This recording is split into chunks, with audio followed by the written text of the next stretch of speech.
Des cris de joie, un bruit de moto, puis un passage très rapide.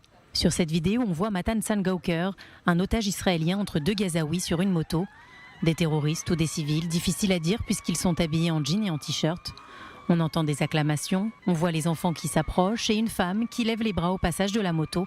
On voit aussi le conducteur de la moto qui lève un bras, peut-être en signe de victoire, au son des cris de joie sur son passage. C'est la mère de Matan Sangauker, Enav, qui a souhaité publier cette vidéo. Elle y a eu accès il y a moins d'une semaine via Tsahal. L'armée estime qu'elle date de quelques jours après son enlèvement, qu'elle a été prise lors d'un transfert entre deux lieux de détention. Son objectif est de rappeler au Premier ministre israélien et à toutes les personnes qui décident que certains otages ont été enlevés vivants et qu'il est encore possible de les sauver des mains du Hamas, de les ramener à la maison en vie et qu'il faut agir maintenant. Enav Sangauker a également révélé la dernière interaction qu'elle a eue avec son fils le 7 octobre. Le téléphone de Matan a été retrouvé à Gaza par des soldats israéliens qui lui ont remis. Le 7 octobre, Matan Sangauker était chez lui à Nir Oz avec sa petite amie Ilana Gritchevski quand les terroristes envahissent le kibboutz. Il envoie un premier message à sa mère à 6h32 quand les alertes retentissent. À 9h12, il lui demande si Tsahal est arrivé dans les kibbutzim.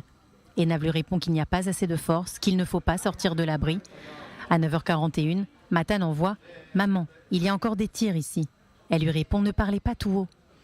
À 9h44, elle ajoute « Restez silencieux, éteignez les lumières ». À ce moment-là, Matan écrit « Je vous aime, il y a quelqu'un ». Sa mère lui écrit alors de tenir la poignée de la porte, que tout ira bien. 9h46, nouveau message de Matan « Il y a des Arabes, ils entrent dans les maisons, je vous aime, ne pleurez pas ». Il continue d'échanger des messages pendant quelques minutes. À 10h08, Matan lui écrit que les terroristes essayent d'entrer. Ce sera son dernier message. Enav lui dit de rester silencieux, qu'elle a envoyé la police. Elle lui demande de ses nouvelles, mais ses messages resteront sans réponse. Ce matin-là, Matan a aussi échangé des messages avec son oncle Eliran. Il lui dit qu'il l'aime et lui demande une seule chose, d'aider sa mère pour s'occuper de ses deux petites sœurs, Shani et Nathalie.